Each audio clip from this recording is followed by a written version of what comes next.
não é? Que é um subcampo que permite aos computadores, né, aprender sem que sejam explicitamente programadas para isso. O que significa, gente? Quem pagou linguagem de programação, não é comigo ou com o João, ou já teve alguma experiência com alguma linguagem de programação, vai entender bem o que eu quero dizer agora. Né? Então, imagine, uma das primeiras funções que a gente passa lá no curso de programação é a função cálculo da área de um círculo. Não é? Então, o que acontece aí? Você programa explicitamente o computador, você já entrega um modelo, diz o tipo de entrada daquele modelo e já diz a saída do modelo baseado, né, num, numa programação explícita. Na questão do machine learning, não. Né? Se você quiser que o computador aprenda, né, a calcular aquela área do círculo, você não pode, se você usar uma técnica de machine learning, você não vai dizer isso explicitamente para ele. Ele vai ter que aprender, né, através de exemplos que você vai entregar a ele. Então, em algum momento, ele vai conseguir, né, descobrir aquela função que leva, né, aquela entrada, né, para aquela saída desejada. Então, ele consegue, né, estimar uma função que é a mesma função, né, PR2, que é usada especialmente para programar, nesse caso, para calcular a área do círculo. Então, é um método que vai fazer o quê? Análise dos dados de forma automática, né, para que a gente consiga obter, né, coisas próximas a modelos analíticos. Vocês sabem a diferença de um modelo analítico para um modelo numérico, eu imagino, né? Ambos pagaram cálculo e alguns já pagaram, estão pagando ou pagaram cálculo numérico. Então, na verdade, o que acontece? Nem tudo é fácil de a gente resolver de forma analítica, né? Tanto é que já temos problemas, algumas funções que estão em aberto há alguns anos, né, que não existe uma solução analítica para ela. Então, a gente parte para o campo da computação numérica. Né? Então, quando você tem aqueles polinômios para descobrir uma raiz, né, você não tem uma forma como uma forma analítica como uma forma de Bhaskara, né, que resolve até polinômio de segundo grau. Se você tiver um polinômio de grau 100, você provavelmente vai ter que recorrer a uma fórmula, de cálculo numérico para resolver aquilo. Né? Então, o aprendizado de máquina é muito bom para aproximar funções, de achar funções. E a gente vai ver que, assim, eu não vou entrar em detalhes disso, mas ele usa algumas técnicas inspiradas no próprio cálculo numérico, por exemplo, o gradiente descendente, né, entre outros. Né? Então, essas técnicas são boas de encontrar insights ocultos, né? Sem ser explicitamente programados. Então, ele consegue achar aquele caminho, né, sem que você explicite, ó, vá por aqui. Ele consegue, através das interações dentro dos algoritmos, né, aprender, né, isso aí. Então, dentro da aprendizagem, existem alguns tipos. Né? Ó, percebam que Deep Learning é um tipo de aprendizagem. Né? Então, ó, as mais tradicionais que a gente trabalha, né, é a supervisionada, a não supervisionada, a semi-supervisionada, que é um híbrido dessas duas, certo? E o reforço. Né? Aí a gente faz uma pergunta sempre, será que as máquinas realmente estão aprendendo? Né? Será que elas estão ficando inteligentes? Isso aí é um conceito que é bem, vamos dizer, abstrato. E a gente não, eu posso dizer com uma certa segurança que estamos longe ainda de dizer que as máquinas são realmente inteligentes. Né? Por quê? A inteligência é uma coisa que não é trivial, certo? Nossa instituição sobre o que é difícil é falha. Né? Por quê? Temos essas questões aqui. Ó. A questão biológica, a percepção visual dos ancestrais, que deram origem, por exemplo, aos humanos, é mais ou menos de 540 mil anos atrás. Já o movimento bípede, né? Ou seja, em algum momento deixamos de andar sobre quatro patas e passamos a ser um movimento bípede, 2.300 anos, e o pensamento abstrato, mais ou menos 100 mil anos. Então, vejam que é uma coisa muito recente. Então, isso aqui, as máquinas ainda é praticamente muito difícil delas conseguirem ter esse pensamento abstrato. Apesar de já ter alguns avanços, né? Alguns algoritmos de algumas redes de deep learning já conseguiram descrever alguns problemas matemáticos e físicos, mas não é, vamos dizer assim, eles não conseguem ainda ser um Einstein da vida que teve uma percepção de uma nova teoria, de uma nova, de uma nova questão, né, fundamental da física. O que acontece tem um problema, né? A gente não consegue achar uma solução para aquele problema, mas a modelagem daquele problema já existe e se usa uma rede neural para tentar extrair um modelo, né, matemático daquilo. Então, isso aí o pessoal já vem sendo feito. Então, ainda vamos percorrer um bom caminho para isso. Né? Então, temos essa faculdade de conhecer, aprender, conceber, né, e compreender. Já no artificial, é um conjunto de teorias e técnicas empregadas com a finalidade de desenvolver máquinas capazes de simular. Então, a gente está simulando a inteligência humana. Então, boa parte das técnicas são baseadas em inspirações, né, do mundo real, inspirações biológicas, e vamos usar algumas ferramentas, né, tanto matemáticas como estatísticas, para tentar simular isso. Então, é uma área de estudo, né, que cada ano tem se destacado mais a inteligência artificial e todas as sub-áreas, né? Principalmente a Deep Learning, desde os últimos 10 anos, né? Vem ganhando um bom destaque. Né? Então, o que acontece? Né? O ser humano, a gente tem o que a gente chama de inteligência de uso geral. Somos muito adaptativos. A nossa inteligência ela consegue lidar em diversos campos. Né? Então, nós podemos navegar tanto numa sala de aula, né, desviando as cadeiras, escolhendo um lugar mais adequado para sentar, como numa floresta que você nunca esteve. Né? Então, você consegue lidar bem, né, com diferentes cenários, com diferentes problemas. Né? Então, o que ocorre? No desenvolvimento atual da inteligência artificial, ainda estamos no contexto de vamos desenvolver, né, coisas específicas. A gente ainda não consegue construir coisas genéricas. Então, um programinha que você faz para jogar um joguinho como o Pong, né, ele não vai jogar bem Space Invader. Né? Obviamente, ele pode ser treinado, e já que não são jogos muito complexos, provavelmente você pode ter, mas lá dentro da rede ela vai ter um mecanismo que ela vai perceber qual tipo de jogo e vai chavear isso aí dentro dela mesma, vai tomar um caminho diferente. Então, eu vou mostrar um videozinho para vocês terem ideia do que eu estou falando.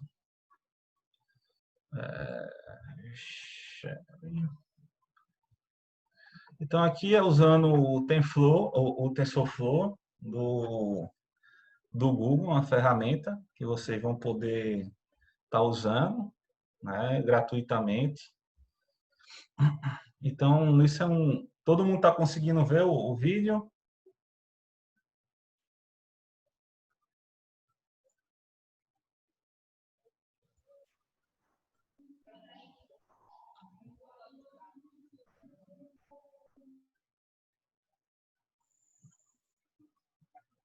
Então, percebam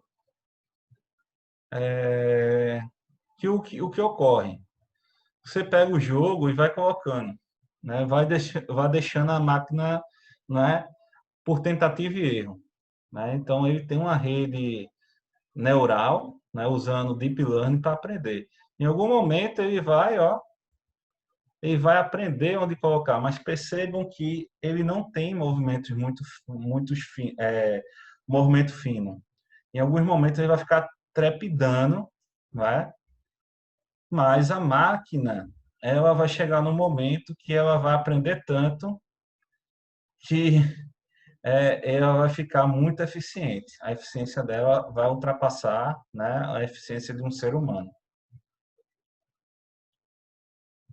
Então, isso aí já acontece.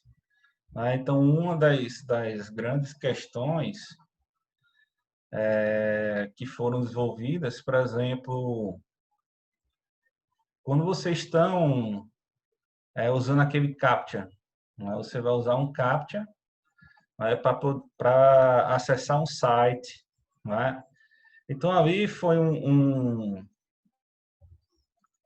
uma grande sacada do Google no sentido é, no sentido de capturar essas informações humanas e fazer uma base enorme de treinamento. Então, atualmente, né, aquelas letrinhas que aparecem lá para você digita aqui para acessar um site, ou aquelas imagens, clica aqui, a máquina já apresenta um desempenho melhor do que a média do ser humano, certo? Então, isso aí é uma das evoluções que ocorreram. Então, redes neurais biológicas e artificiais. Né? Então, temos um cérebro humano altamente desenvolvido, né? Temos um sistema que a gente chama de tálamo cortical, né? Que tem 3 milhões de neurônios, né? E 460 milhões de sinapses. Isso aqui é só uma parte, né, do cérebro humano. Né? O cérebro inteiro, né, que é justamente isso aqui. Isso é uma simulação de como funcionaria. Quem quiser pode acessar esse site e pode ver essa simulaçãozinha aqui do número de sinapses. Então, temos um cérebro que nada mais, nada menos, tem 100 bilhões de neurônios e 1 trilhão de sinapses. Sem contar que a gente vai entender um pouquinho mais na frente que o cérebro humano funciona muito diferente é, do que os sistemas artificiais, certo, gente? Então, aqui, ó, um dos primeiros experimentos tentando simular isso aqui foi a ResNet em 152. Então, ela simulou 152 milhões de neurônios com 60 milhões de sinapses. Certo? Aí, algumas perguntas que eu sempre recebo, né? E aí, professor, estamos perto? Estamos quase lá? Eu diria que já disse, né? E volto a repetir, estamos pelo menos há uns 50, 100 anos, né, de começar a arranhar a superfície disso aí. Né? Então, já são algum tema que já é discutido em alguns filmes aqui, ele mostra uma máquina, né, que é capaz de sentir, né, expressar sentimentos. Aqui ele mostra máquinas despertando a consciência, né, vamos dizer assim, uma inteligência mais genérica, né? E mostra a diferença, né? Como até falo nas minhas aulas, atualmente elas são bons em achar o melhor caminho, achar a melhor solução do que analisar sentimentos. Aqui nesse filme ele mostra até o caso, quando o protagonista aqui, o Smith, sofre um acidente e o robô calcula a probabilidade de salvar entre ele e a filha. Então ele vê que salvando esse cidadão aqui, a probabilidade dele sobreviver é maior, então ele ignora a criança e salva o adulto. Né? Aqui já, né, a gente tem aqui um dos primeiros filmes, né, que é a parte de Exterminador do Futuro, e sempre está ligado àquele medo de ter, as máquinas vão superar o ser humano, talvez, não sei. Né? Então, a gente entra nas questões éticas da IA, que seria um outro seminário totalmente voltada para isso, porque já existem várias discussões éticas. E aqui, esse filme aqui retrata um robô que ele realmente tem o quê? Uma inteligência de propósito geral. Ele tanto é um artista, como depois vira um médico, expressa emoções, etc. e tal. Então, isso aqui seria o ápice da inteligência artificial, né? Então, a gente viu que a inteligência humana é bem complexa, né? Então, dentro do aprendizagem de máquina, a gente o que simulou alguns tipos de aprendizado, né? Então, a gente tem o que a gente chama de aprendizado indutivo, né? Todo mundo sabe o que é uma indução, eu imagino, né? E dentro desse aprendizado indutivo temos o quê? O supervisionado e o não supervisionado e um híbrido entre os dois, que é o semi-supervisionado. E aqui fora temos o aprendizagem por reforço, né? Então, como é que isso funciona, né? O aprendizado indutivo é o quê? A indução é uma forma de inferência lógica que permite conclusões gerais sejam obtidas de exemplos particulares, né? Dispensável ao ser humano, pois é um dos principais meios de criar novos conhecimentos e prever eventos futuros. Então, um aprendizado indutivo permite que a gente crie modelos, né? E a partir desses modelos conseguimos inferir, né, algumas coisas. Então, aí eu teria que, para explicar melhor isso, eu teria que explicar o que é uma hipótese, o que é a hipótese nula. Então, isso aí também não é uma coisa que a gente vai abordar agora nesse seminário, né? Então, a gente tivemos os grandes pensadores, os gregos, né, do Renascimento científico, e até hoje a gente usa muito essa questão indutiva para resolver problemas no mundo real.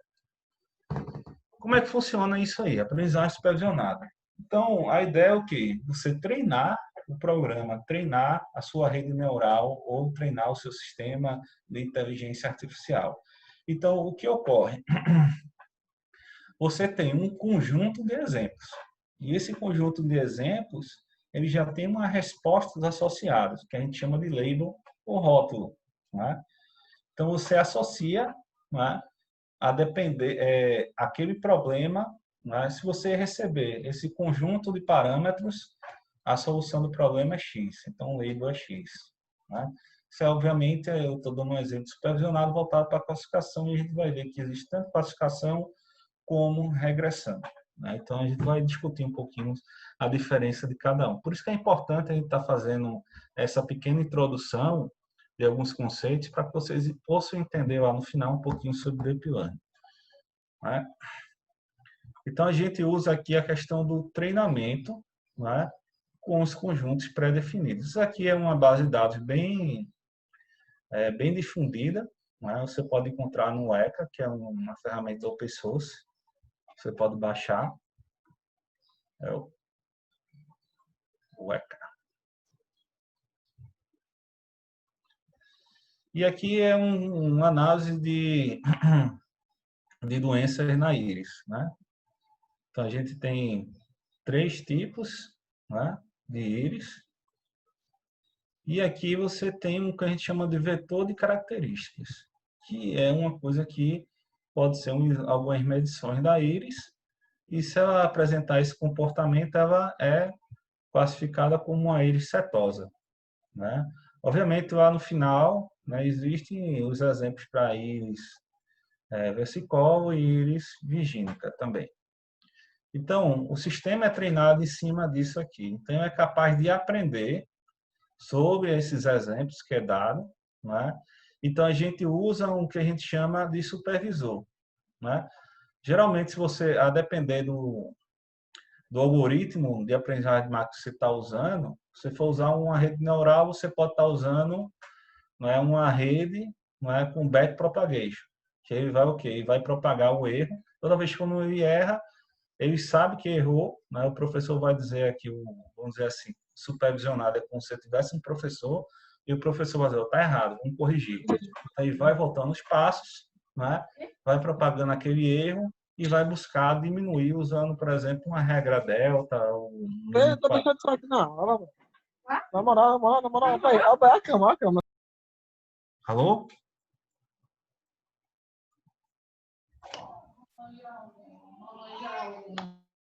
Tá tudo bem? Pode continuar, Gabriel. É que alguém acabou tirando o mudo do microfone, mas eu já coloquei de novo. Tá joia. Então, o que ocorre? Então, aqui você funciona como um professor. Vai ter alguém, uma parte do algoritmo que vai ser responsável por supervisionar esse aprendizado. Toda vez que quando houver um erro, ele vai falar e vai forçar, né, que aquele algoritmo retorne os seus passos para corrigir, né? Se for uma rede neural, ele vai ajustar os pesos, né? Que quando chegar lá na frente eu vou falar um pouquinho mais que a Deep Learning é usada essencialmente sobre redes neurais, né? Então é voltado, se volta, é feita essa correção e volta-se ao treinamento. Então isso aí, a gente tem, nesse tipo de aprendizagem, a gente tem uma coisa que supervisiona, obviamente, esses algoritmos e faz as devidas correções, buscando otimizar, né, essa classificação, a regressão. Já dentro da aprendizagem supervisionada é muito boa para detectar anomalias, né? Anomalias de dados, né? Anomalias, por exemplo, uma doença pode ser caracterizada como uma anomalia, né? E dentro da aprendizagem supervisionada ainda temos dois métodos, classificação e regressão. Que a gente vai falar um pouquinho mais lá na frente sobre cada uma delas. E a aprendizagem não supervisionada é um tipo que geralmente a gente usa usando algum algoritmo de agrupamento. Quando a gente não tem aqueles rótulos, mas a gente não diz, olha, isso aqui é uma doença X, isso aqui é tal coisa. Não. O próprio sistema ele vai, né, sem supervisão, ele vai começar a agrupar as coisas. É como uma criança com esse jogo educativo, né? Ela, né, ninguém vai ensinar ela aqui, ninguém vai dizer que está certo ou está errado, né?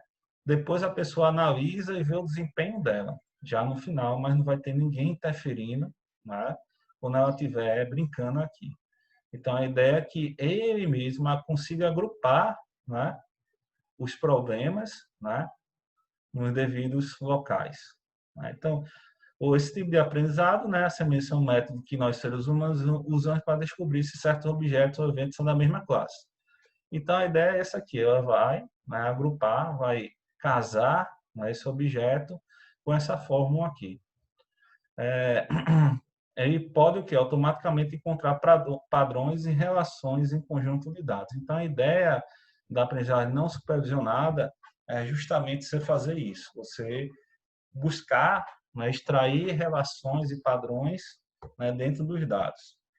E como é que funciona a semi-supervisionada? A semi-supervisionada ocorre em duas etapas. Geralmente, quando você tem uma massa de dados grande e você não tem aquele rótulo, a primeira coisa que você faz, vamos dizer assim, em vez de você gastar muito tempo usando humanos para rotular manualmente aquilo, você pode usar uma aprendizagem não supervisionada para agrupar aquilo. E você vai analisar aqueles grupos, aqueles agrupamentos, e a partir daquele agrupamento você pode partir para uma aprendizagem supervisionada. Então, é uma forma de ganhar tempo, não é?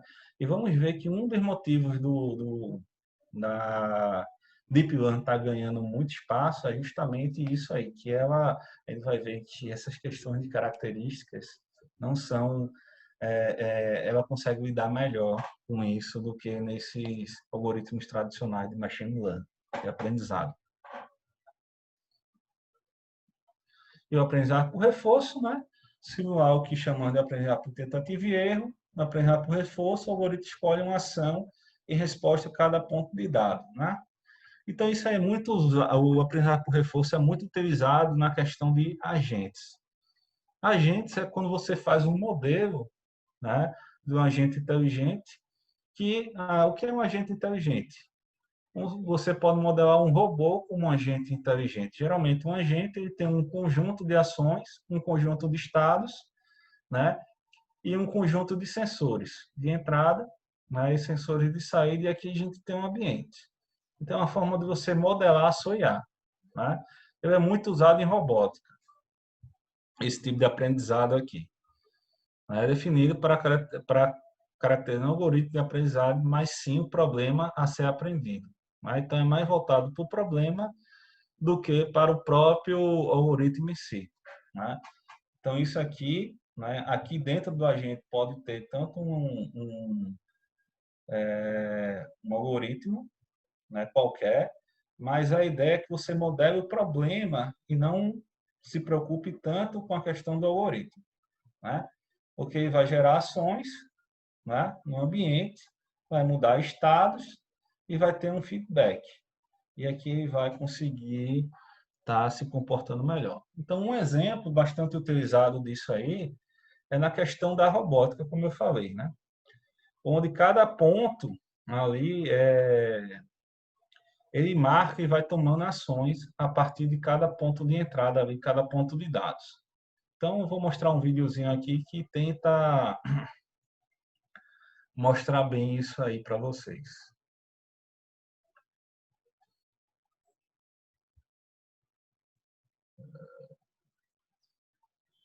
Vamos lá. Então, isso aí foi feito um robô, certo? Onde ele tem 4 servos de atuação e a ideia é fazer que o robô aprenda sozinho a andar, né? Pode ver, ó, de repente ele parou, não foi porque chegou na borda, ele parou e percebam que ele, né, naquele ponto, ele gravou alguma coisa e começou a tentar um novo padrão para andar. Então percebam que ele começou a baixar mais as pernas, né, de trás. Então a ideia disso aí, né, aqui ó, tá a rede funcionando, ela está aprendendo. Né? Aqui a gente tem ó, os atuadores, né, que são as pernas do robozinho, e ela vai o quê? Ó? A cada tentativa, ele vai, depois de um ciclo, ele vai parar e vai ver a eficiência disso aí. Não é? Se está sendo eficiente ou não. Por exemplo, se ele deixar de mover 3 pernas, né, 3 desses atuadores, ele vai perceber que não é eficiente. Então, ele já vai descartar aquele aprendizado e vai, a partir daquele ponto, ele vai, né, retroagir e partir para uma nova tentativa. Ah, vou usar os 4 atuadores. Mas se eu usar os 4 ao mesmo tempo, eu estou vendo que eu consigo andar. Mas se eu usar, né, primeiro o da esquerda à frente e o da direita atrás, então vou ter uma reação X. Então ele vai percebendo isso aí. Ele vai aprendendo a andar com o tempo. Então aqui ele vai descrevendo aqui, isso aqui é uma rede neural, né, com algumas camadas de entrada, isso aqui umas camadas de ocultas, e aqui é a saída que ela vai justamente estar acionando aqui esses atuadores. E ela vai aprendendo com o tempo. Né? Então ela vai ajustando e ela consegue, não é, ir ganhando eficiência. Eu vou acelerar um pouquinho aqui, que o vídeo é longo, para vocês verem ao final o desempenho do robô. Percebam que ele ainda está aprendendo, né? A rede vai evoluindo, vai aprendendo, até chegar no resultado esperado, que é o robô, né, conseguir andar de forma eficiente. Né? O robô não está andando muito bem porque, né, a superfície desliza um pouco, mas ele está tentando aprender aqui a andar, depois de um ciclo ele vai conseguir. Né? Mesmo com a superfície deslizante aqui, ele consegue. Percebam que agora ó, ele está botando uma perna para frente e outra para trás. Então ele vai evoluindo, certo?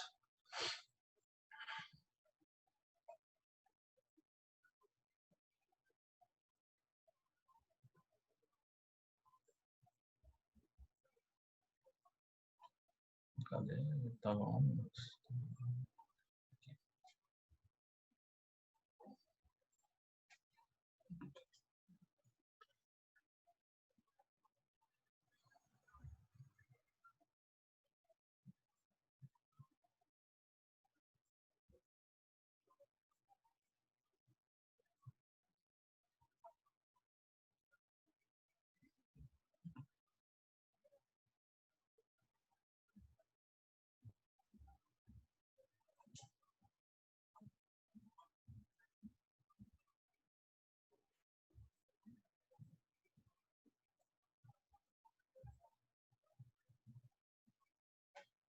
Pronto. Então, a classificação. Como a gente viu, a gente tem um problema de classificação e um problema de regressão, né? Então, podemos representar a realidade e toda a sua complexidade através de funções matemáticas. Talvez, mas é uma coisa tão complexa que a gente não conseguiu ainda fazer isso. Então, a gente o quê? Observa cada problema, né, no mundo real e tenta achar uma solução para aquele problema. Então, a gente tem o quê? A gente tem um conhecimento, domínio. Nós temos o conhecimento e domínio. Vamos ter o especialista, né, que é aquela pessoa que entende da área. Por exemplo, materiais. Quem for trabalhar com a questão de verificação de estrutura de materiais. Né? Então, tem uma foto do material, você consegue, né, observar o grau de pureza, algumas características daquele material. A gente não tem, a gente vai ter o conhecimento de domínio, que é a base de dados, mas precisa de um especialista para determinar o que é cada amostra daquela. Né? A partir disso aí, né, a gente vai ter o quê? Ele vai ter que passar o conhecimento do domínio dele para dentro do aprendizado de máquina. Então, ele vai tanto especificar o problema, como definir os dados e como a gente vai o quê? Jogar aqui dentro do aprendizado de máquina, porque ele tem um conhecimento de domínio. Então, uma área que cada vez mais é multidisciplinar. A gente precisa ter, né, o apoio de várias pessoas de diversas áreas para fazer melhor as coisas, porque eu não tenho conhecimento de domínio, né, sobre materiais, por exemplo, material ferroso, o vidro, como o Vinícius tem, o professor Vinícius. Então, eles é que vão fazer essa questão aqui, o especialista. A gente vai se preocupar em modelar esses dados de forma que o sistema computacional entenda ele, mas, obviamente, né, a partir do modelo entregue por eles. E aqui a gente Gabriel, vai fazer o classificador. Oi. Desculpa a interrupção. Você poderia colocar a sua apresentação na forma tela cheia? É que está aparecendo o próximo slide aqui ao lado, para o pessoal que vê em dispositivo remoto, fica muito pequenininha, eles não conseguem enxergar. Ah, entendi, desculpa. É porque eu acabei escolhendo errado. Pronto. Perfeito, tá certo obrigado. agora? Está melhor agora, obrigado. Pronto. Então, aí o especialista ele vai definir isso tudo e a gente vai o quê? Criar, né, essa questão do arranjo de dados e vai começar a aprender de máquina e vai criar o classificador. É o processo de identificar qual conjunto de categorias ou nova observação pertence, com base em um conjunto de dados, treinamento contendo observações ou instâncias cuja associação é conhecida. Então, a gente voltando um pouquinho aqui, lá no aprendizado supervisionado, cada linha dessa aqui é uma instância. Né? A gente considera uma instância que o especialista disse, olha, entre X e Y aqui, né? Ele vai avaliar, né, os exames, por exemplo, dessa íris e vai dizer, isso aqui é íris cetose. E quais são os resultados dos exames? São esses parâmetros aqui. Então, a gente monta uma instância.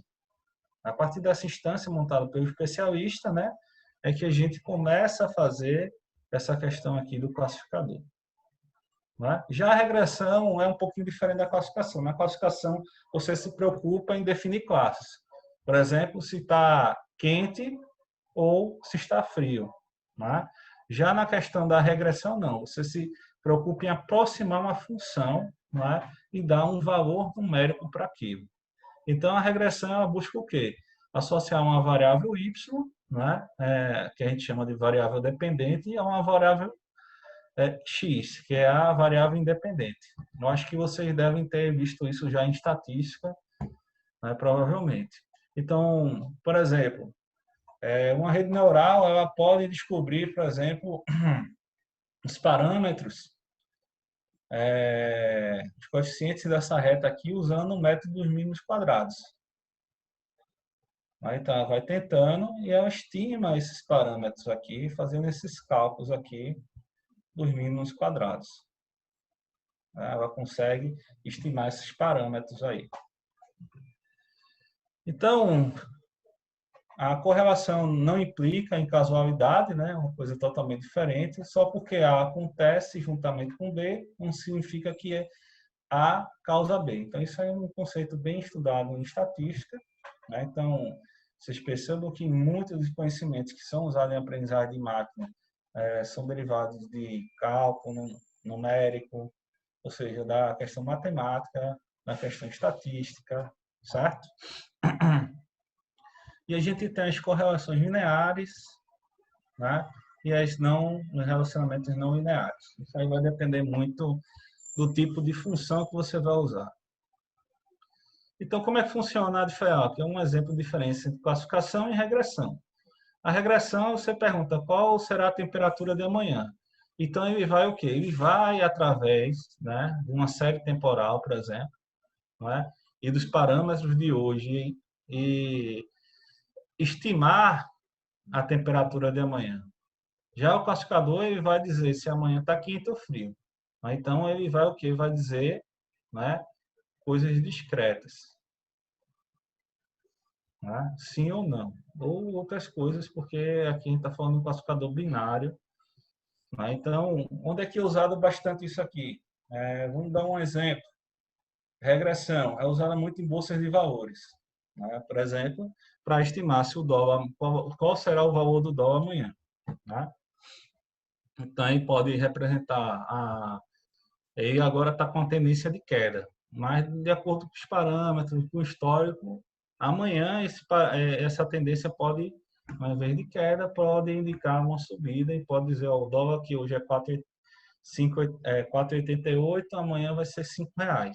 Ou o contrário, vai ser 4,50. Então, ele consegue dizer um valor, estimar um valor.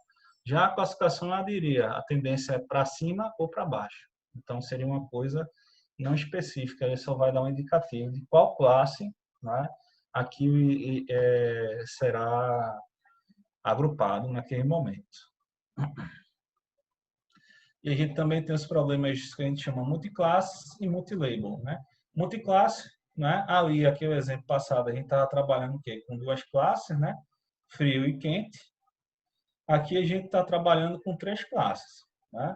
Então, multiclasse, ele vai retornar apenas, né, uma dessas classes.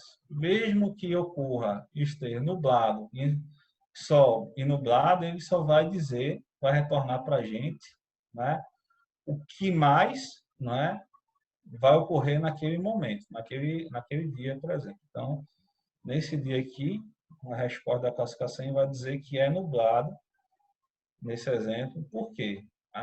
Mesmo que apareça sol, a maior parte do dia será nublado. Então, ele vai classificar como se o dia fosse nublado. Então, a gente está falando de multiclasse. Aqui a gente tem a questão de multiclasse e multilabel. O que é multilabel? O exemplo aí pode ocorrer mais de uma variação de classe dentro do exemplo. Então, aqui, em vez de passou 80% do dia nublado, não é? Então, ele decidiu aqui, ó, a classificação do dia nublado. Aqui ele vai dizer, ó, teve 80% o dia nublado, mais 20% de sol. Então, ele vai dizer, ó, tanto vai ser nublado, como ele vai ter sol. Então, sol e nuvens. Né? Então, a depender do problema, do tipo de resposta que você precisa, aí você vai modelar o seu problema, né, o seu modelo, de acordo com as suas necessidades. Então, isso é muito importante. Então, para você desenvolver um bom sistema de inteligência artificial, você tem que entender bem do problema e saber modelar muito bem isso aí. Então, enfim, o que é um modelo? O modelo, a gente parte o quê? De observações para obter dados. A gente vai ter algum algoritmo aqui que vai, né, nos dar esse modelo. Né? Um exemplo bem usado é a questão de Isaac Newton. Né? Como foi que ocorreu isso aqui? Dizem, né, que observando uma maçã, ele criou a gravidade, a lei da gravidade, né, uma das leis de Newton. Então, ele fez a observação, ó, ele fez a coleta de dados, né? Aqui, ó, através da observação, ele gerou a coleta de dados, depois ele foi fazer a exploração. Como é que foi essa exploração? Ele começou a modificar, por exemplo, a distância e associar a distância com o tempo. Então, se eu soltar a maçã de uma altura de 4,9 metros, ela vai demorar 1 segundo para atingir o solo. Então, ele foi fazendo o quê? A exploração e preparação dos dados. A partir disso aqui, ó, ele chegou, não é, através da inteligência dele, conseguiu criar o modelo, né? Dizendo que a gravidade é 9,8 metros por segundo. E aqui, ó, na IA, a gente pode coletar os dados, né? Observando, ele vai começar a coletar os dados, preparar e explorar os dados, né? Que seria essa fase aqui, né? Aqui a gente tem tanto a observação como a coleta de dados, né? E a exploração, e depois a gente vai o quê? Treinar o modelo. Então, a gente vai entregar esse modelo para um algoritmo de aprendizagem e vai dizer, ó, para isso aqui, para a minha entrada X, ou seja, 4,9 metros, a minha saída tem que ser 1 segundo. Né? Para essa entrada, a saída é tal. Então, você vai gerar o quê? Você vai conseguir treinar o sistema. Depois você vai avaliar, né, o seu modelo. Como é que você avalia o modelo? Né? Percebam, se você treinar, né, um algoritmo de inteligência artificial com a massa de dados, você precisa depois avaliar. Por isso que a gente, quando está trabalhando com inteligência artificial, a gente cria dentro da massa de dados que a gente chama conjunto de treinamento, conjunto de validação e conjunto de teste. Justamente para evitar alguns problemas. O problema, por exemplo, se você treinar com todos os dados ali, né, como é que você vai garantir que a rede aprendeu, né, ela generalizou, né, que aquele algoritmo conseguiu generalizar? O que é generalizar? Né? Significa que eu treinei ela com todos esses dados aqui. E, de repente, eu chego aqui e vou apresentar a ela um novo dado, 100 metros. E qual seria o resultado? Então, eu teria que dar o resultado correto. Né? Isso prova que o modelo é um modelo de generalização, que ele não está enviesado para os modelos de treinamento. Então, a gente tem que tomar muito cuidado e é muito complexa essa questão de validação dos modelos. E após a validação, você consegue otimizar. Né?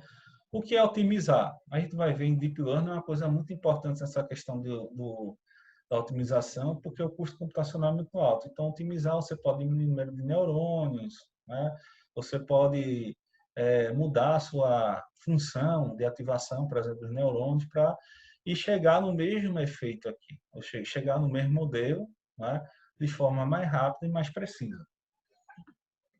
Então, a gente, dentro dos modelos, ainda temos a questão do determinístico e o estocástico. Né? O determinístico, né, é pré-determinado em função dos dados de entrada. Por exemplo, se uma pessoa tem mais de 18 anos, ela pode tirar a carteira de motorista. Se tiver menos, não pode. Então, o determinístico e as regras são bem claras. Já o estocástico, a gente tem o quê? Um modelo que não depende somente dos dados de entradas, mas também de outros fatores, normalmente aleatórios.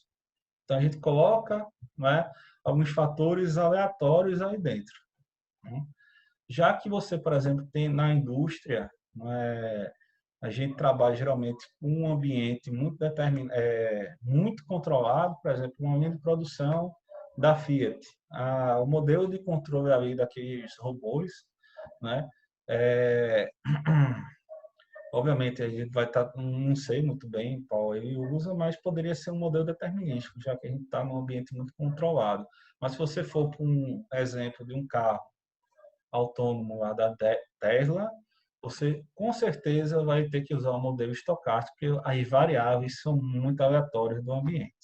Né? Apesar de você modelar aquelas variáveis mais prováveis de ocorrer, né? Você não consegue modelar tudo, aí a gente entra na teoria de agentes inteligentes, e seria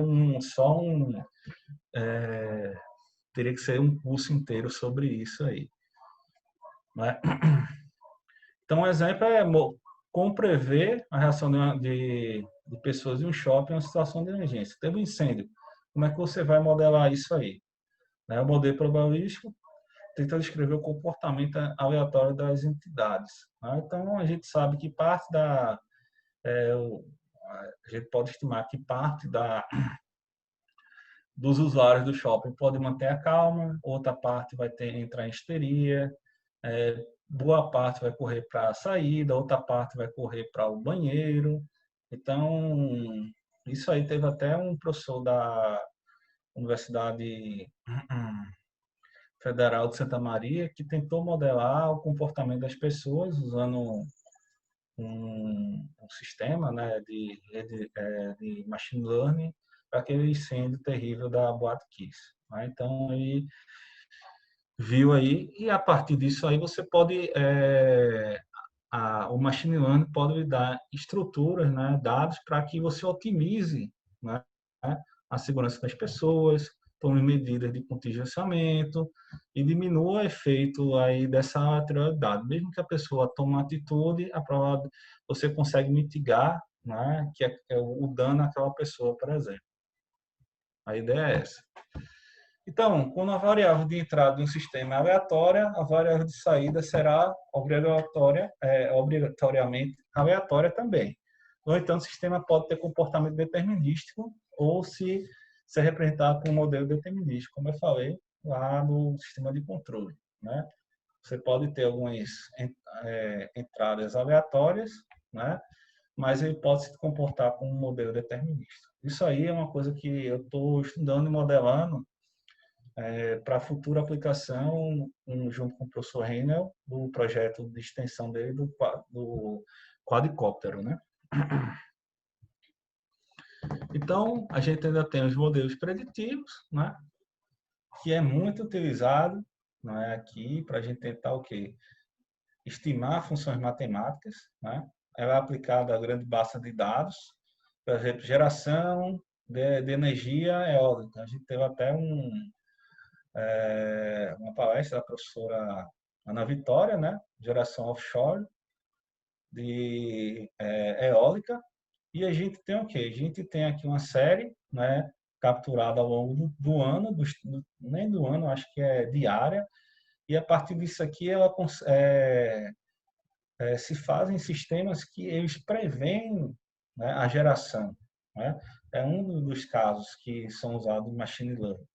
Você consegue, né, aproximar uma série temporal usando, né, um modelo preditivo, usando a inteligência artificial. Então, é aprender a aproximar funções, né, e melhor representa a relação entre os atributos de entrada, chamadas variáveis preditoras, com a variável alvo, né, a target.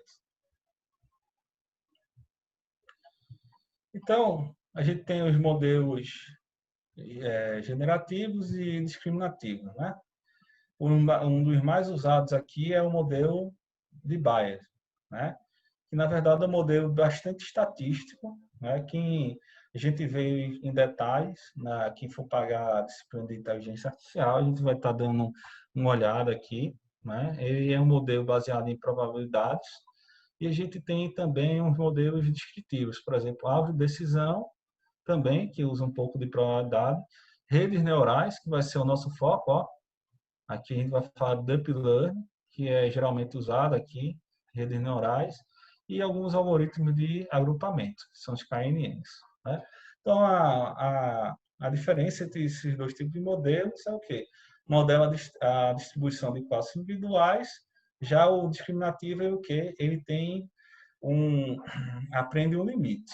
Né? Então, se você tiver uma curva, por exemplo, aqui o modelo discriminativo ele vai definir aqui, ó, uma distribuição gaussiana, né? E vai vai determinar o limite, né? Quem tiver para cá, né, é a classe 1. Quem tiver para cá é a classe 2. Certo? Mas os grandes problemas é quando você, por exemplo, tem multiclasses, né? Então aqui existe as fronteiras. E o grande problema de classificação ocorre justamente aqui. Porque tem dados que às vezes são muito parecidos, então eles têm alguns problemas de classificação. É aqui usa a distribuição das classes para fazer isso. Então vamos dar início agora à questão das Deep Learning, né? Que é um tipo de aprendizagem, certo, gente? Não é um tipo de rede neural. né, como muita gente acha no primeiro momento. Então, as redes neurais é uma coisa bastante antiga, né? Vamos dizer assim, 1943, né? Já se criou essa primeira ideia de redes neurais artificiais, né? Porque a questão da medicina já estava evoluindo, aí então modelos biológicos estavam sendo melhores, o ser humano passou a ter uma compreensão melhor do modelo biológico e nada mais natural do que tentar, né, replicar esse tipo de modelo, né, dentro de um padrão matemático, que foi as primeiras redes neurais. Então a gente teve em 57 o Perceptron de McCall e Pitt, né? E isso aqui teve um problema, né? Eu resolvi, é muito bom para resolver problemas lineares. Problemas não lineares, mas isso aqui não resolve. Então, a área ficou dormente durante quase 2 décadas, a parte de inteligência artificial, devido a esse choque aqui, o pessoal perdeu interesse e foram pesquisar outras coisas, como teoria da decisão, né? E outros assuntos que eram matematicamente mais críveis, né? Um dos grandes problemas que a gente vê nessa questão de redes neurais é que é como se fosse uma caixa preta. Você não sabe muito bem o que acontece dentro da rede neural. Você tem uma entrada, tem um treinamento, você tem um algoritmo e tem a saída, mas você não, vamos dizer, transformar aquilo numa função matemática é difícil. Então, alguns matemáticos têm uma certa crítica nesse conceito da caixa preta. Em 74 começou a questão do backpropagation. Backpropagation é um algoritmo de correção de erros, né? Ele vai, né, a gente tem uma rede,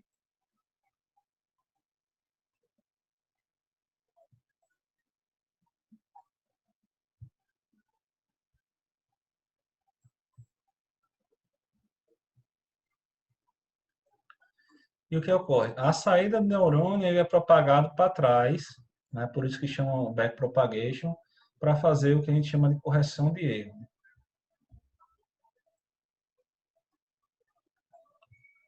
Então, isso aqui permite que a gente otimize a rede, né? Obviamente, se a gente estiver usando um algoritmo supervisionado, né? Aí vieram essas redes aqui, né? Que essa daqui está bem em uso atualmente, que são as redes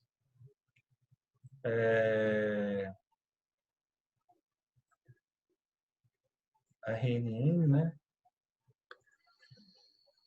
Que são as recorrentes, as redes neurais recorrentes, né? Que eles continuaram aqui, né? As redes convolucionais, né? Isso aqui é um tipo de rede RNN, né?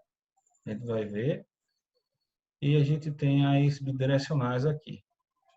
Ah, professor, porque depois de 20 anos o pessoal retornou. Um problema desse tipo de rede aqui é a capacidade computacional, né? Ela exige muita memória computacional e processamento também. Então, nessa época, os computadores ainda o poder computacional era muito pequeno, né? Então, você pega um celularzinho de hoje, né? Nessa década aí de 90, né? Era praticamente considerado um supercomputador, né? Para vocês terem ideia de como a coisa evoluiu rápido. Em 2006, voltou novamente o conceito de Deep Learning, né? Aqui é um esforço Imaginet, que era um consórcio para tentar construir um sistema de reconhecimento de imagens, né?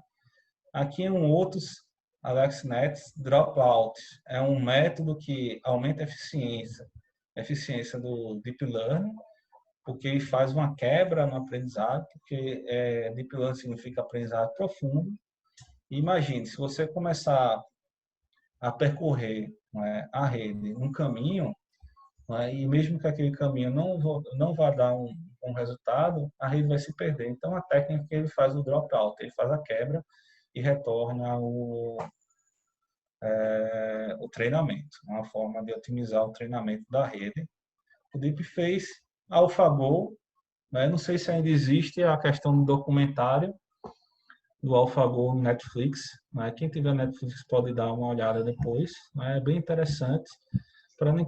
Para quem não conhece, Go é um tipo de jogo de tabuleiro, vamos dizer assim, um xadrez bem popular na Ásia, China, Coreia, Japão. E o nível de complexidade dele é muito maior do que o do xadrez, como a gente está acostumado no Ocidente, né? Então, a expectativa de a máquina vai ganhar o ser humano no Go era 2050, né? Em 2016, né, a máquina conseguiu ganhar dos campeões mundiais, né? Isso aí, porque existe um campeonato grande na Ásia, né, de Go. Então, o documentário é bem interessante, né? E fala justamente disso aí. Ele fala também que a questão do poker também, né? O Deep Learning conseguiu já ganhar de alguns jogadores profissionais de poker, né?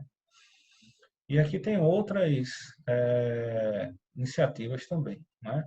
Isso aqui foi liderado pelo Google, certo? Esse AlphaGo.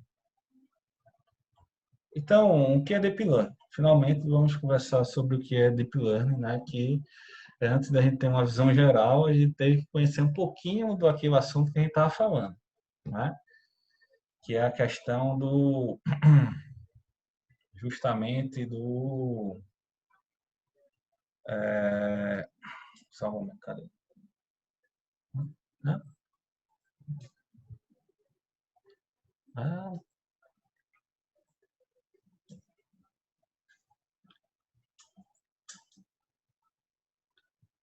só um momento, problemas técnicos aqui, mas vou resolver.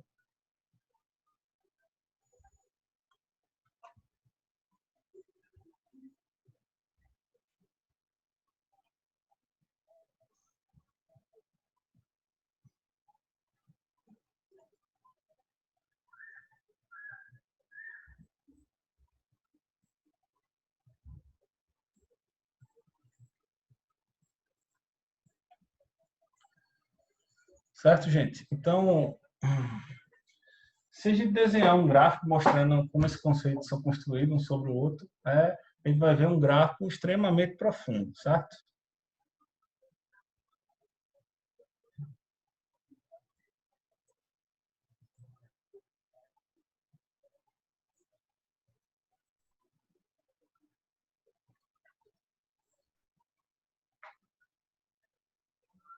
Né?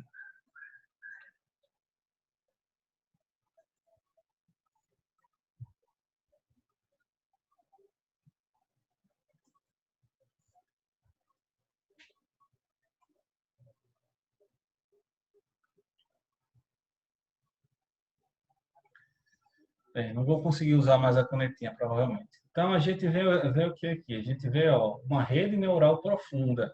Por que uma rede neural profunda? Porque vamos ter vários, né? Vamos ter vários neurônios, né? Em várias camadas. Percebam que cada neurônio é totalmente conectado aos próximos neurônios da camada seguinte. Né? Então, quando a gente estava trabalhando as primeiras redes neurais, que ficaram bastante famosas, a gente chamava de MLP, Multi-Layer Perceptron. Né? Então, a gente tinha no máximo as duas camadas ocultas agora, e alguns neurônios. Agora, com o Deep Learning, a gente o quê? Tem várias camadas. E por que usar essas camadas ocultas? Porque podemos, né, atribuir a essas camadas a questão de tratar melhor cada característica do problema. Então, você entrega uma imagem, né, como entrada, e cada camada dessa aqui ela vai se preocupar em buscar características, né, que representam essa pessoa unicamente, né, e vai o quê? Essa outra ela vai fazer uma combinação, né, dessas características. Aqui ela buscou bordas, aqui ela combinou as bordas e aqui ela vai extrair o modelo do objeto. Né? Então, quem está usando isso aí? Né? Então, a gente tem dentro do Spotify para indicar gêneros musicais que... Aqui Você escuta uma determinada música, né? Começa a escutar determinadas músicas, então ele começa a lhe indicar certos estilos, certos autores, cantores, né? Que estão, né, próximos ao seu gosto, né? O Google, né? A gente vê o quê? É a questão do tradutor. Hoje em dia quase todo mundo usa o Google Translator, né? Então o Google Translator ele usa Deep Learning, né? Ele usa Deep Learning para fazer essa questão de NLP, né? NLP significa Natural Language Processing. É uma área, já trabalhei com isso com alguns projetos da HP, né, na questão de sumarização automática e na questão de análise automática de patentes, né, para dizer se quais são as patentes que podem ser melhoradas e quais são as patentes que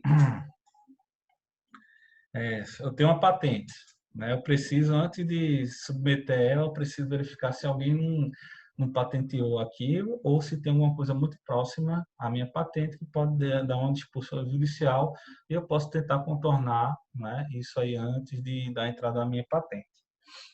Então, a gente trabalhou com isso, né? Bancos usam também já essa questão, somente essa questão da fintech, os fintechs que são esses bancos que já nasceram digitais, como o Nubank, né? O Neon, entre outros, né? A gente teve um lançamento agora há pouco dos astronautas americanos, né? Para a estação internacional, né? Para a SpaceX, de Elon Musk. E eles usam o Deep Learning para fazer algumas modelagens e para também prever alguns contratempos, né? A IBM, alguém já deve ter ouvido falar do IBM Watson, né?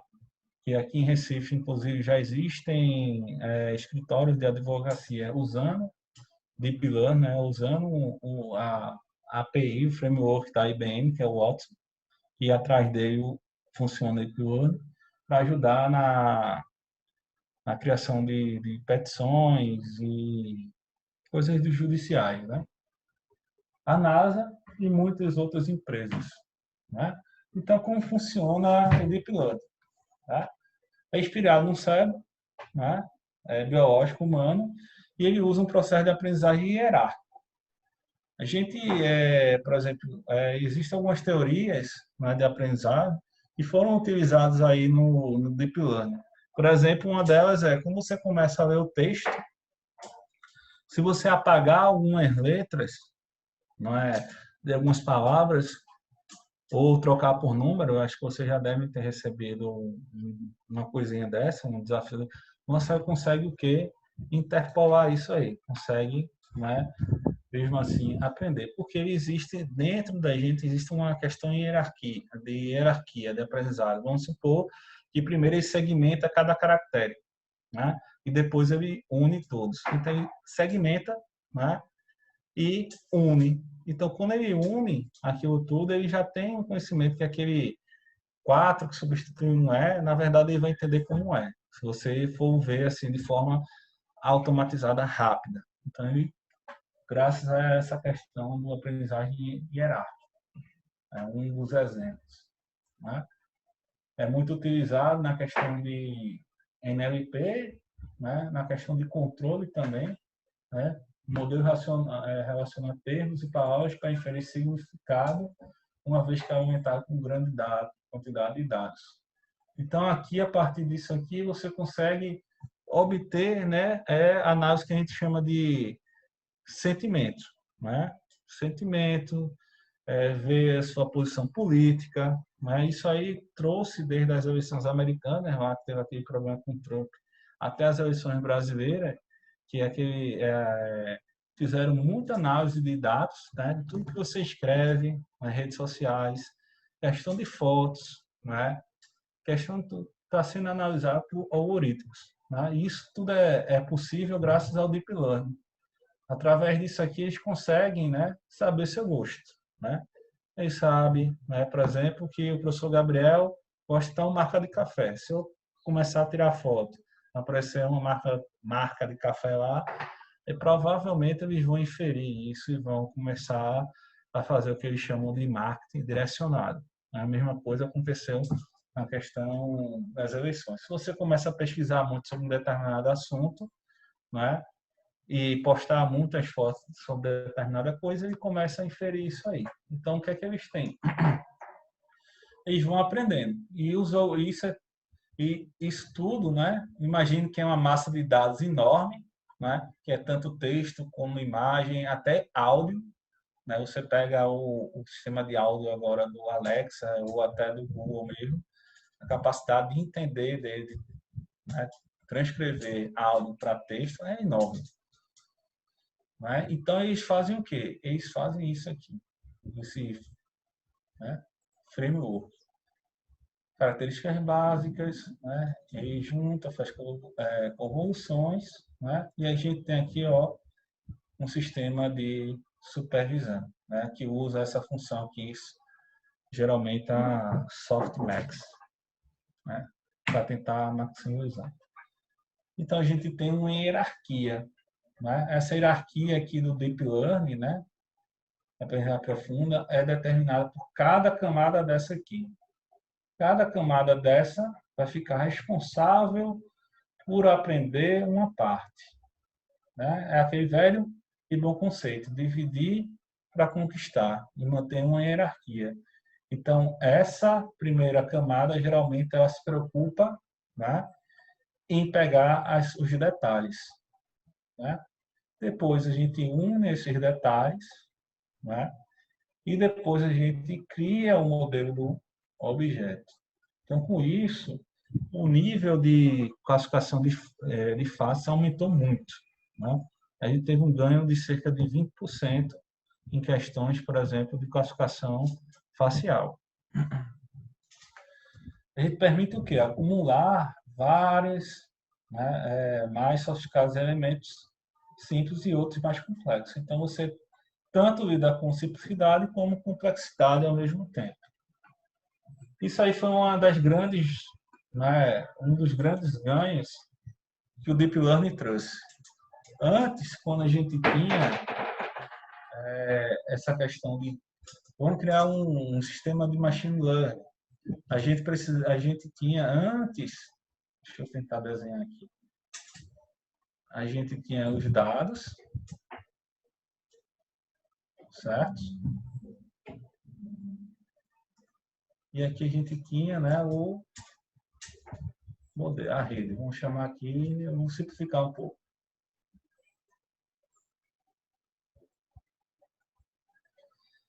E para a rede você precisa entregar o quê? Você precisa entregar, né, características, que são as filters.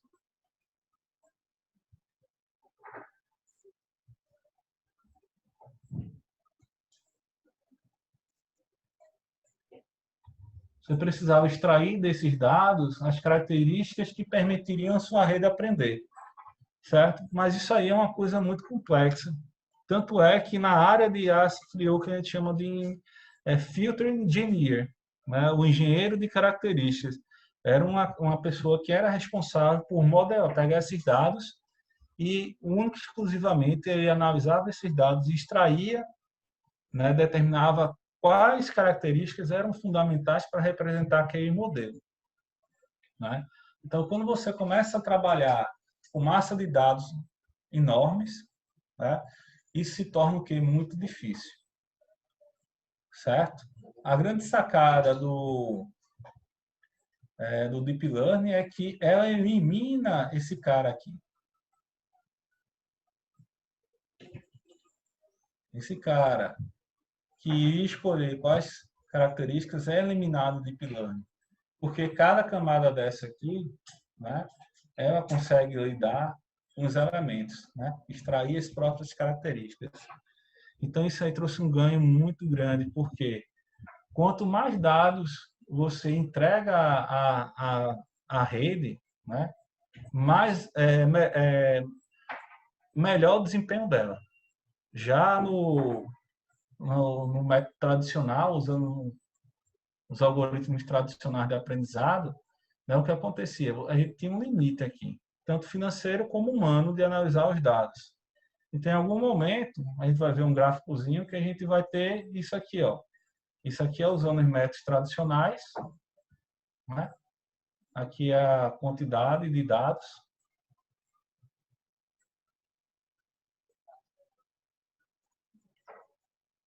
Não, desculpa. Aqui são os dados. E aqui é a eficiência. Então, ó, se a gente usar esses métodos tradicionais, vai chegar um momento que a gente vai, a nossa capacidade vai encerrar e a gente vai entrar no platô.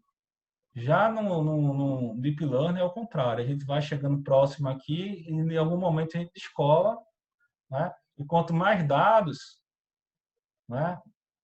Quanto mais dados a gente tem, maior é a eficiência. Então, a gente não encontra um platô. A tendência é sempre de crescimento na eficiência da rede.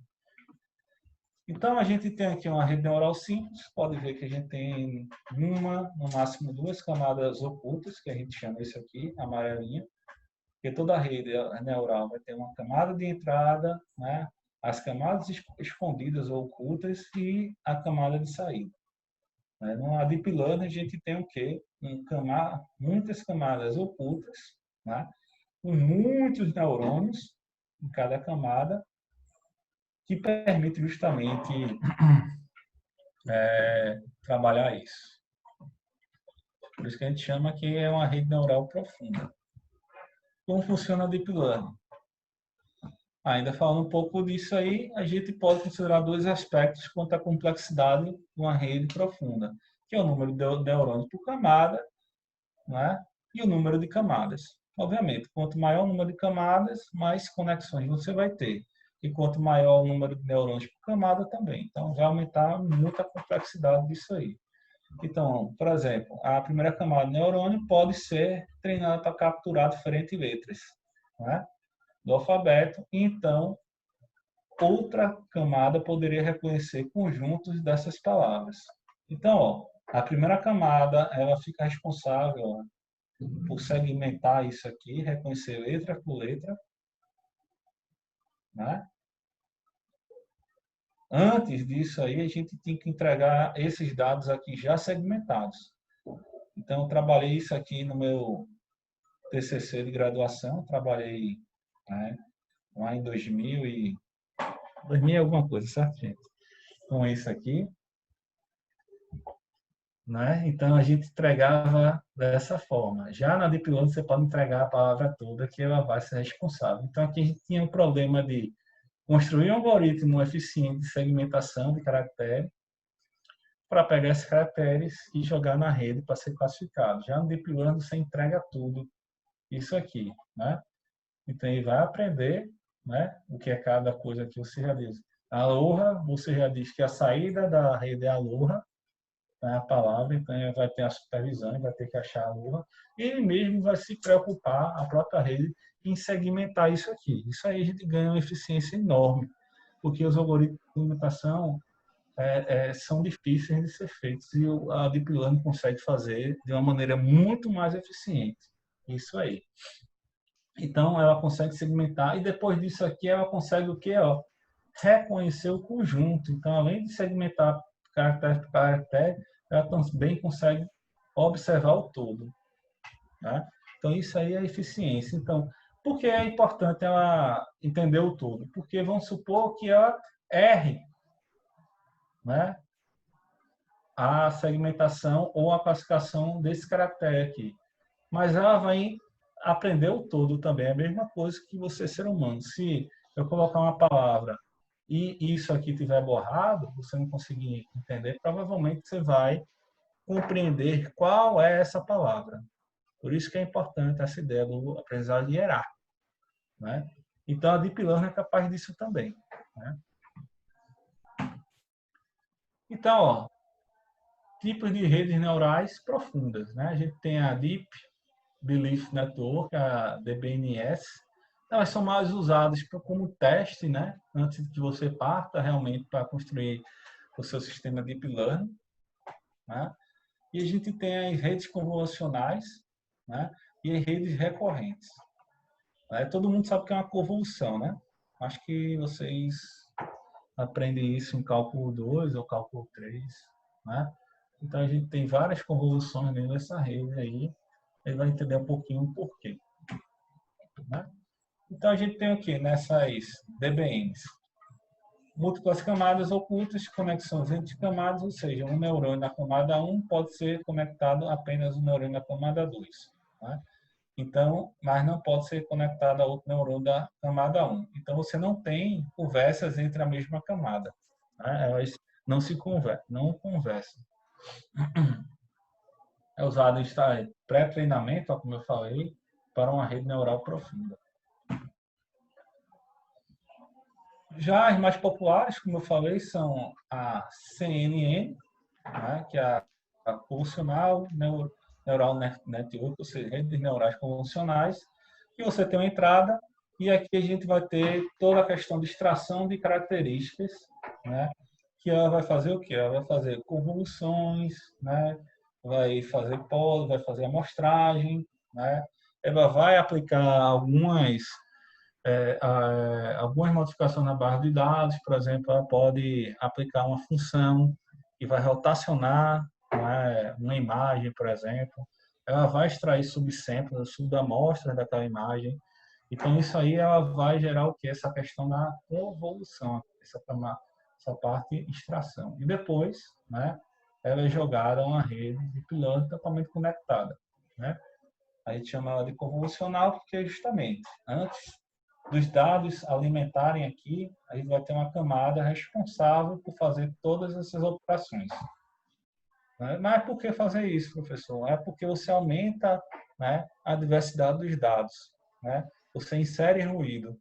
Porque nem sempre todos os dados que você vai apresentar à rede vão representar o real. Então, você pode, por exemplo, tirar uma foto, de repente a pessoa está correndo, então tem aquele efeito de borramento. Então, com a convolução, você pode colocar, inserir o que a gente chama de blur, né? Que, por exemplo, é um borramento lá do coisa. Você pode inserir um ruído branco, dentro de um sinal, por exemplo.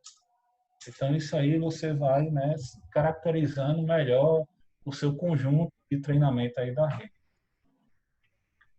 Então, aqui a gente tem uma imagem, né? A gente tem aqui um mapa de características, né? Que é a própria imagem, certo?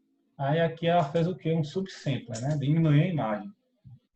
Quando você diminui a imagem, a gente usa geralmente método de interpolação. Né? Método de interpolação, então você vai, querendo ou não, gerar novos ruídos. Né? Aqui, novamente, ela usa uma convolução, né? Sobre esse subsampler, ou seja, essa amostragem aqui da imagem.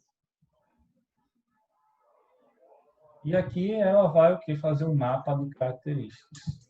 Né? Através de outro subsampler, ela vai reduzindo e vai jogando na máquina. Então, ela vai fazer isso aí para cada pedacinho dessa da imagem. Então, ela vai escrever várias janelinhas aqui e vai fazendo esse mecanismo aqui, certo? E vai jogando na rede para poder representar essa imagem de entrada. E já as redes neurais recorrentes vão ser muito usadas porque elas têm a questão de trabalhar muito bem com informações sequenciais. Então, imagine algumas atividades, por exemplo, um carro autônomo. Né? Você está falando de ações sequenciais. Né? Ele vai estar o quê? Num ambiente que é altamente dinâmico, que exige, querendo ou não, uma série de informações sequenciais que vão entrando. Então, abrir o sinal, né? Ele vai o quê? Antes de acelerar, ele vai ter que verificar se não vem alguém que está ultrapassando o sinal vermelho, uma questão de segurança, né? Se algum pedestre está passando, né, na faixa, mesmo que um sinal ficou verde para ele. Então, se você não modelar bem isso aí, abriu o sinal verde, né, o carro pode ir, e se tiver um pedestre que, naquele momento, quando ele botou a pezinha na faixa pedestre, o sinal já estava vermelho, né? O carro pode atropelar ele. Então, não é uma coisa viável você usar coisas que não tem uma sequência. Então, ele vai aprendendo sequência. Como é que funciona? Eles usam essa questão de termos de memória. Então, ele consegue armazenar, né, o que a gente chama de memória sequencial, né, dentro da rede. Então, enquanto as outras redes ela usa, né, ela tem que terminar, a saída dela vai gerar um evento, né? Aqui, essa rede ela é capaz de gerar uma sequência de eventos. Então, por isso que ela é bastante utilizada com essa questão de navegação, por exemplo, né? A questão de tradução, né? Porque através, querendo ou não, a estrutura linguística, ela segue uma sequência de informações. Então, você vai ter um sujeito, um verbo, um objeto direto, então vai seguindo uma sequência. Então, ela é capaz de usar a sequência para traduzir, né? Traduzir de uma linguagem para outra, ou até para fazer uma interpretação do que aquela pessoa está falando, né? Fazer aquela análise. Então, para finalizar, eu posso dizer que Deep Learning é uma das áreas com maior crescimento de aplicação e elas estão em todos os lados. E para finalizar, a gente vai falar, vou mostrar um videozinho aqui, que é como eu falei, atualmente eu estou estudando para a gente fazer a modelagem usando redes neurais de Deep Learning, mas isso aí pode ser usado para outro tipo de controle também, né? Então, aqui tem um vídeo, né, do que as pessoas estão fazendo lá fora, que não é muito diferente do que a gente pretende fazer. Então, peraí, só um momento.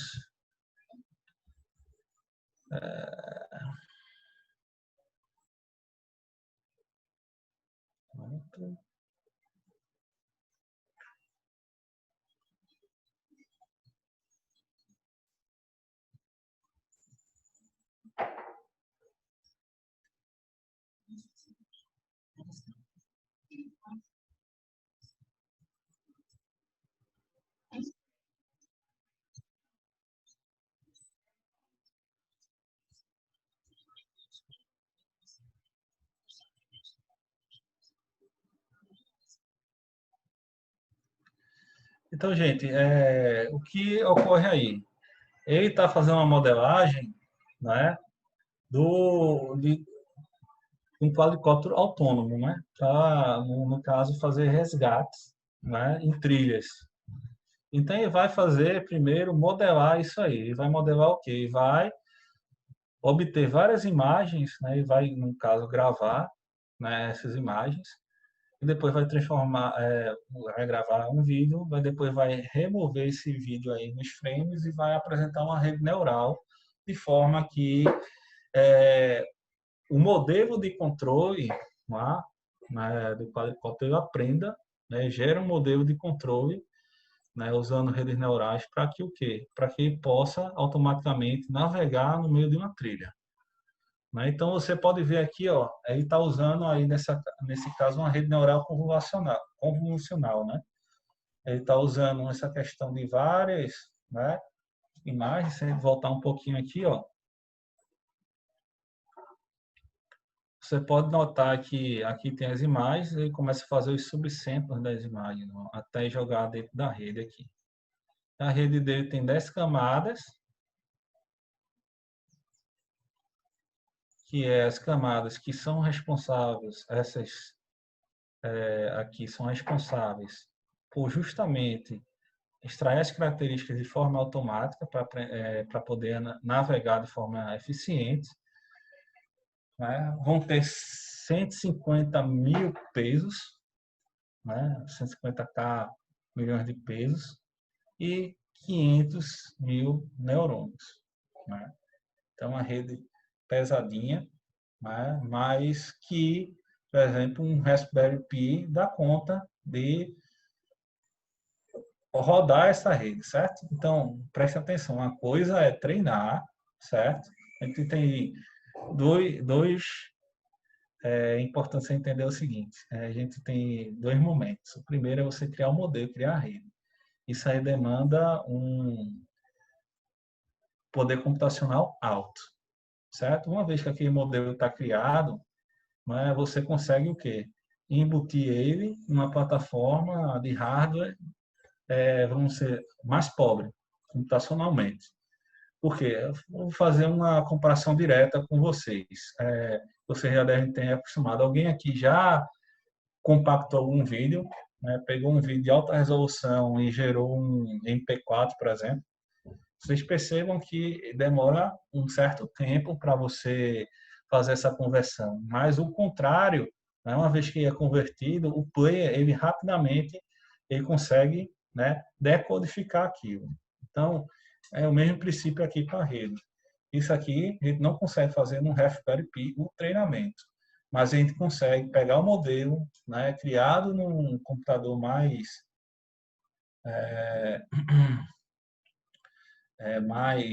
robusto e embutir no Raspberry Pi. Então, né, ele passa a funcionar tranquilamente.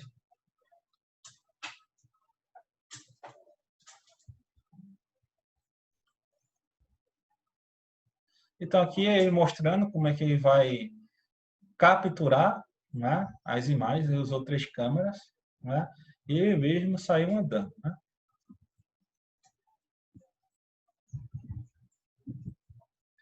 Foi gravando esses vídeos aqui. A ideia é que a cabeça dele é como se fosse um quadricóptero, né?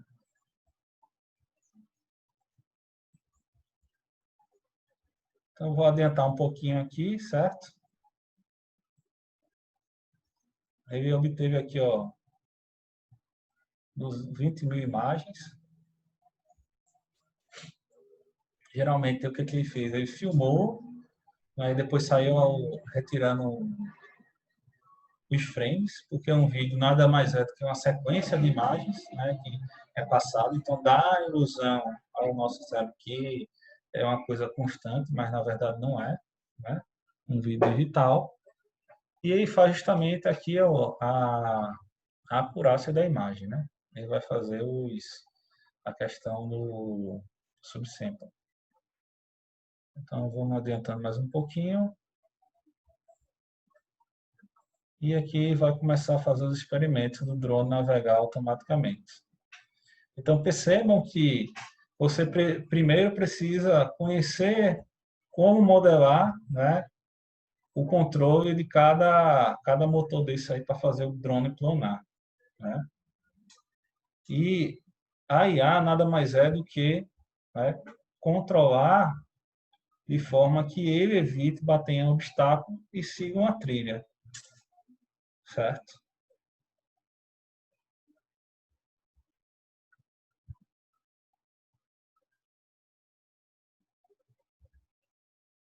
Ó, no caso, ele está usando um controle através de um laptop,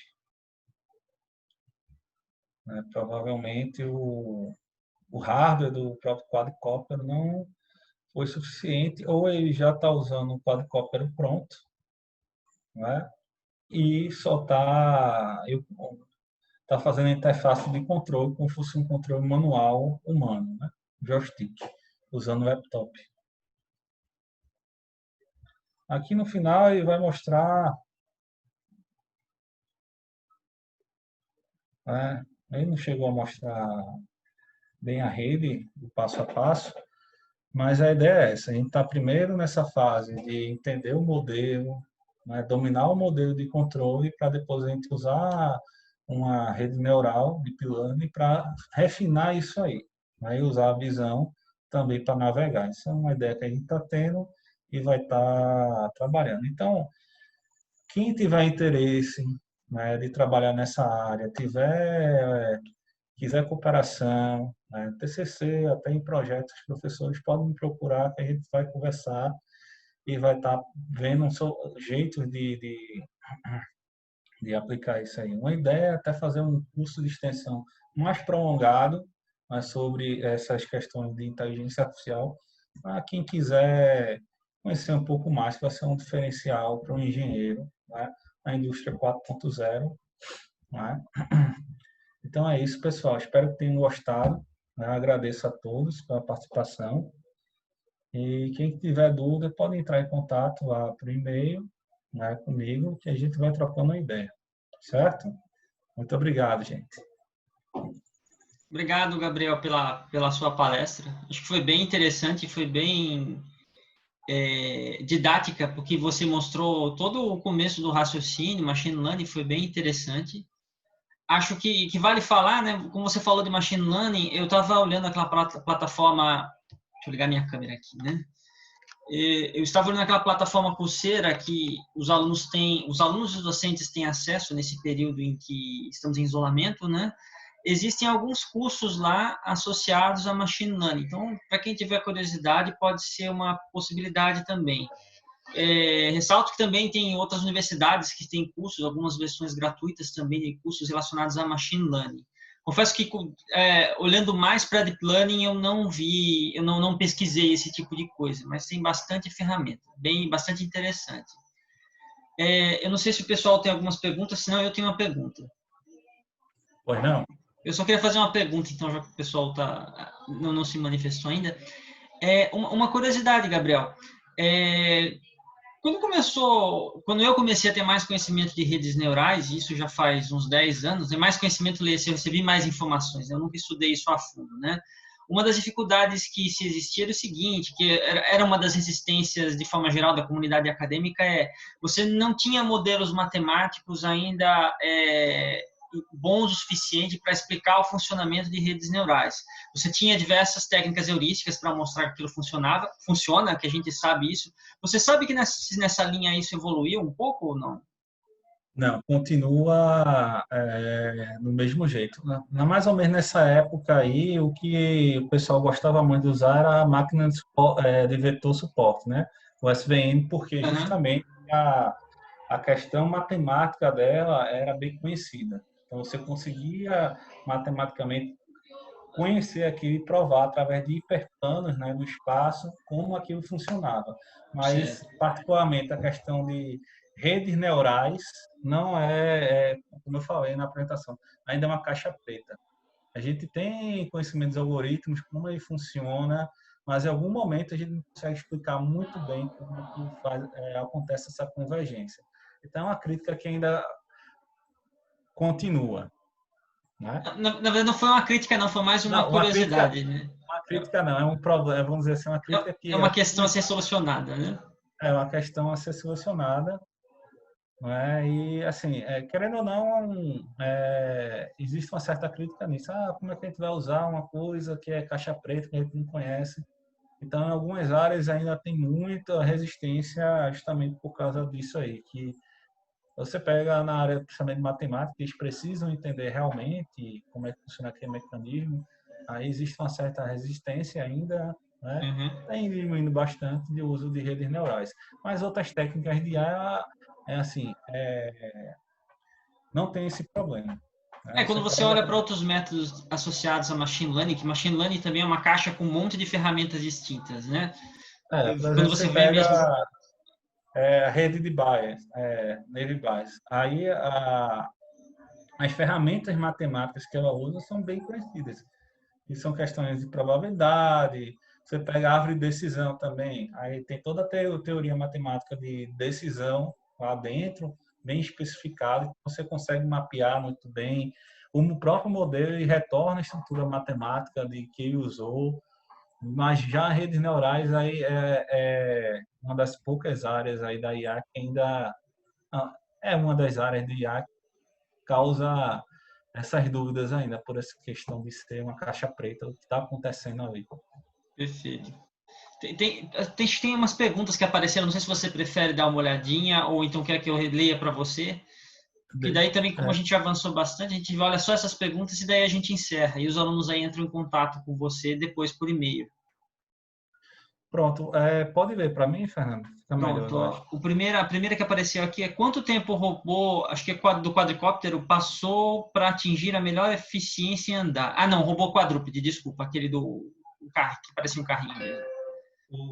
Ali no vídeo, é porque eu não tô relembrado do vídeo, mas eu acho que ele demorou algo em torno de 120 minutos. Foi rápido. 120 minutos é algo em torno de, são 2 horas, né? Então foi rápido. Tá, uma outra coisa aqui que o pessoal está perguntando. Bom dia, uma coisa não ficou clara para mim. Com o Deep Learning é possível fazer leituras das imagens para reconhecer imagens, objetos nela e, baseado nisso, identificar os gostos das pessoas? Que foi o que Sim, acho que você tinha comentado antes, né? é possível sim. Você pode, por exemplo, você pega os métodos tradicionais, né, de reconhecimento de imagem, não de reconhecimento facial.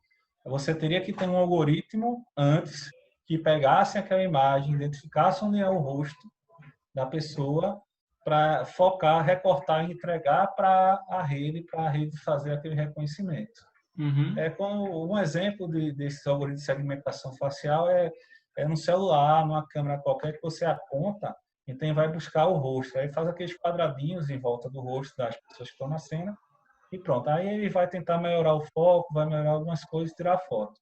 Então isso aí é um algoritmo específico, ou seja, uma etapa de pré-processamento. Então você tem que construir. Já na Deep Learning, você diz, eu quero reconhecer face. Você vai entregar a imagem toda, não só a imagem do rosto. E ela mesma ela vai se preocupar em segmentar aquilo ali.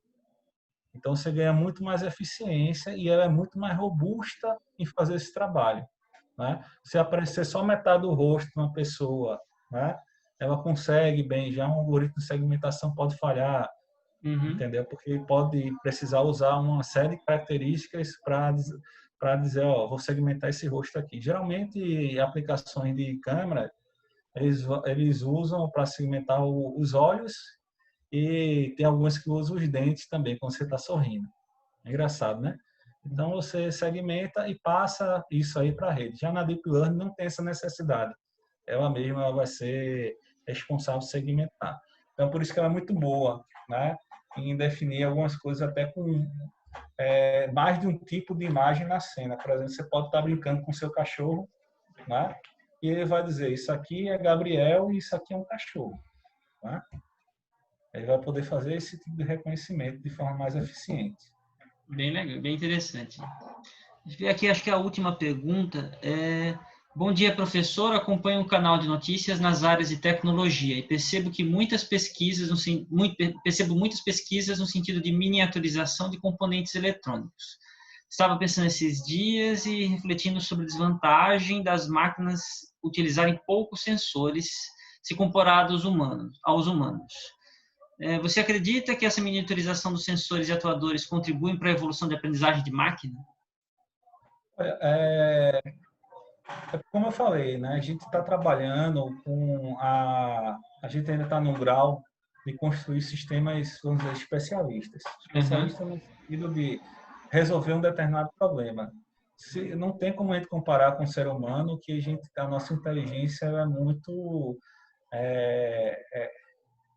propósito geral, vamos dizer assim. Né? Então a gente consegue lidar com vários tipos de problemas. Já um sistema inteligente atual, não. Eles geralmente são criados para resolver um determinado problema, né? Dar uma determinada solução. Então, assim, é como eu disse, é a modelagem. Né? Quando você vai criar números de sensores, número de atuadores, você antes disso você vai pegou um especialista, fez a modelagem do problema e aí vai dizer, ó, com isso aqui a gente consegue fazer. Então você vai Uhum. encontrar soluções que vão ter três câmeras, como esse último exemplo do quadricóptero, vai ter soluções que vão usar uma câmera só. Isso aí vai depender muito da modelagem, vai depender de como você está modelando, né? Aí você vai precisar de integrar esses sensores. Obviamente, no teste você perceber, eu preciso de mais sensores, então você vai ter que modificar o seu modelo. E essa questão da miniaturização é porque é devido à própria evolução da eletrônica, né? A gente conseguiu diminuir muito o tamanho dos componentes. Né? Até aquela questão da lei de Moore, né? Que você consegue aumentar o número de transistores na mesma área, de tempos em tempos, e outras técnicas, outros materiais que permitiram que a gente diminuísse bastante as coisas. Né? Então, assim, não é uma correlação muito boa de ser feita. A gente comparar um ser humano ainda com um sistema de IA ainda. Perfeito. Vou ler então para você então a última pergunta para a gente encerrar. Daí o pessoal entra em contato com você por e-mail. Ou então, Pronto, eu vou quando a gente deixar tiver... meu e-mail aqui, eu vou responder o chat. Eu devia ter colocado o e-mail, esqueci aqui. Depois, se você puder compartilhar comigo a sua apresentação, eu disponibilizo para eles pelo cigarro. Perfeito. Aí tem aqui, modelos estocásticos são usados nos NPC dos jogos? Que são os Non-Player Characters. Não play games. Modelos estocásticos. Olha, geralmente eles seguem um roteiro, né? A gente ainda não tem aquela ideia do que a gente chama o teste de Turing. Para quem não conhece, o teste de Alan Turing, né? É considerado o pai da computação, trabalhou com o exército britânico para desenvolver problemas de questões de criptografia durante a Segunda Guerra Mundial, criou aquela a máquina Enigma, a Bomber, que foi responsável por quebrar os códigos de guerra nazistas, e ele sempre, assim, ele propôs um teste, né? Que é o que a gente chama teste de Turing, que é você colocar, né, um tapume, ficar um ser humano de um lado e alguma coisa no outro. Você não sabe se é uma máquina ou se é um ser humano. Então, o teste de Turing a máquina tem que se passar por um humano. Você não pode descobrir. E esses NPCs, mesmo que você coloque algumas coisas estocásticas, né, para aumentar a aleatoriedade, né, vai depender muito. É aquela história, ele pode ser estocástico, as variáveis de entrada dele pode ser aleatória, né, mas o modelo dele pode ser determinístico ou pode ser até estocástico. Vai depender da modelagem, mas eu acho que no sentido que ele quis dizer, talvez, da pergunta, é se realmente o NPC pode se passar por um humano. Por enquanto, não. Mas aí a gente tem tanto o modelo estocástico como determinístico usando lá o NPC. Né? Tanto a gente pode trabalhar com uma coisa mais fixa, como imagina você jogando World of Warcraft, por exemplo. Né? RPG massivo. Aí você tem aquelas quests. Você vai lá, você fala com o NPC, mas geralmente você tem um retorno já pré-fixado. Alguns jogos já estão evoluindo no sentido de você ter mais aleatoriedade dentro do jogo. Mas, querendo ou não, aí vai seguir um roteiro. Então, aí vai depender do jogo, como foi modelado esse NPC. Mas, em geral, a maioria usa o modelo determinístico mesmo. Tá certo. Aí pode falar dos bots, por exemplo, para jogar CS. Aí sim, aí o que é que ocorre? Eles estão usando um modelo de inteligência já lá dentro, que tem bot que um ser humano dificilmente consegue ganhar. Eles conseguem analisar melhor o jogo, o tempo de reação dele é maior também. É mais uma questão voltada a isso. Ok.